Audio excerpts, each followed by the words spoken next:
बदलापूर प्रकरणातील अक्षय शिंदे कथित एन्काउंटर अहवालावरून संजय राऊत आणि योगेश कदमांमध्ये आता चांगलीच जुंपली आहे। अक्षयचा एन्काउंटर राजकीय हत्या होती असा आरोप संजय राऊतांनी केलेला आहे, तर निवडणुका डोळ्यासमोर ठेवून हत्या केली गेली असं देखील राऊत म्हणालेत। फडणवीसांना अंधारात ठेवून हत्या केली गेल्याचा टोलाही त्यांनी लगावला।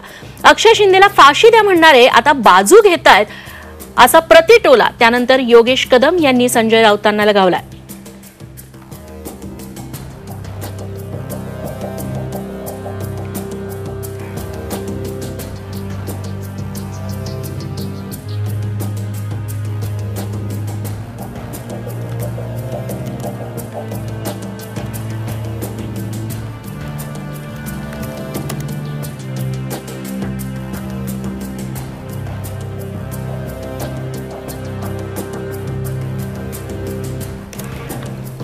तेव्हा बदलापुरातलं हे एन्काउंटर प्रकरण मागच्या अनेक दिवसांपासून प्रचंड गाजत होतं, मात्र आता त्या एन्काउंटरवरतीच प्रश्नचिन्ह उपस्थित करण्यात आलेलं आहे आणि 5 पोलीस या संपूर्ण एन्काउंटरला जबाबदार असल्याचा अहवाल समितीने ठेवलेला आहे।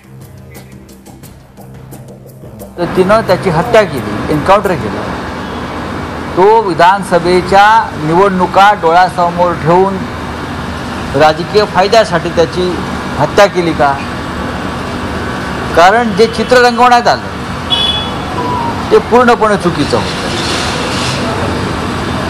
गृहमंत्री देवेंद्र फडणवीस होते, त्यांना अंधारात ठेवून हा प्रकार झाला अशी माझी माहिती आहे। पण आता त्या संदर्भात एक समिती नेमली न्यायालयानं आणि जो अहवाल आलाय तो धक्कादायक आहे।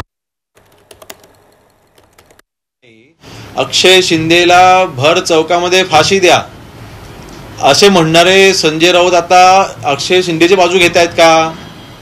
किंवा त्यांना इतकं मोठं दुःख झालं का की ज्या नराधमाने इतक्या घृण परिस्थितीमध्ये त्या बालिकेवर त्यांनी जे काही अत्याचार केले, अशा अक्षय शिंदेच्या बाजूने जर का संजय राऊत बोलत असतील तर त्यांना या छत्रपती शिवाजी महाराजांच्या महाराष्ट्रामध्ये राहायचा त्यांना अधिकार देखील नाही।